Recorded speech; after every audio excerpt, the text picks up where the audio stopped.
I'll follow up to the Fred Warner discussion. And I already have it on the bottom. Will the Niners trade Fred Warner? It's like, that's a crazy question. Why are you saying that? I think it is. Well, I don't think they're going to trade Fred Warner. I mean, I'm not going to let him.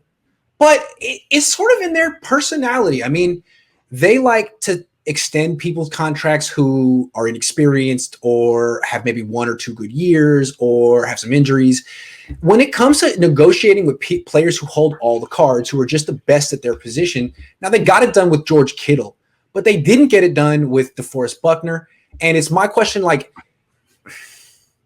is Parag going to balk at paying an off-ball linebacker $20 million a year? No. Because he did it with Patrick Willis, did it with Navarro Bowman.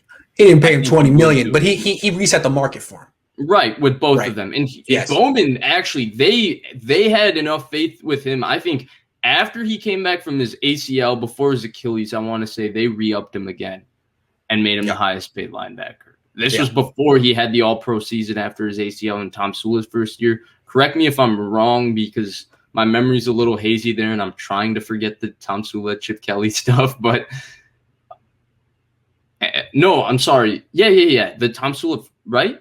Am I right? They re-upped him before, or yes, yeah, I believe so. Yeah, believe so. Okay, but yeah. So I don't think they'll balk. And then the other thing is, like, the one thing with DeForest Buckner is that this regime didn't draft him, so they didn't have the same ties to him. I think that they have to Fred Warner. They drafted Fred Warner. Like, you draft people like Fred Warner so he could become Fred Warner, and then you could pay him as the highest paid player. Like, this is why, like, teams draft players. Like, agreed.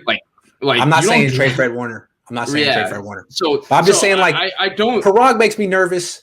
It seems like he might, but I hear you on that. Only thing is, I was looking at a guy on 538, Josh Hermsmeyer on Twitter. He was saying, don't pay for linebackers. Kind of like how, a few years ago it was like running backs don't matter. That was the hashtag. Now it's like linebackers don't matter because so much of their value is tied up in run defense. But that's not Fred Warner.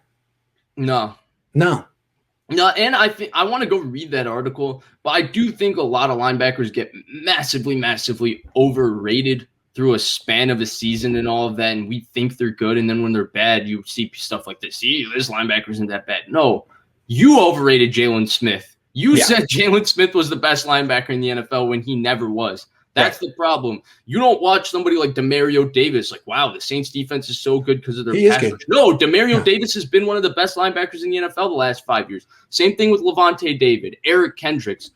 There's not, I would say, that many of those guys, and those guys are good for 8-9 years at a time. It's not like, you just overrate a guy and 1 year he's really good and then you don't know. So to me, this is you cannot trade Fred Warner. If you trade, if they trade Fred Warner, I'm not gonna let it happen. I'm not gonna let it happen. Question my fandom in this. Yeah, you can't let this happen. Really it would be about as popular as drafting Mac Jones. I think it would be worse. Ooh, you hear that, Kyle? Don't get crazy. All right. Someone said that Matt Mayoko said that. I don't know if it's true, but that they're going to wait till after June because of cap reasons. That would make sense. Does that seem to? That makes sense to me. I'm just saying, try and get it done before Darius Leonard and Roquan Smith. God forbid. I don't want to even put. I hope nothing happens to him at OTAs before, because that you sometimes hear stuff like that. It's cruel, Football, those practices are serious, man. People get hurt. Jalen Hurts got hurt, so just take it easy on Fred Warner, man. That's why, in my opinion, the holding in rather than holding out, I always think that's the best strategy. Where you show up, so you're not losing out on any money by not showing up, and then you just do whatever drills you think you need. And if there's a hitting drill, you don't think you need to do it, you think it might endanger yourself, don't do it.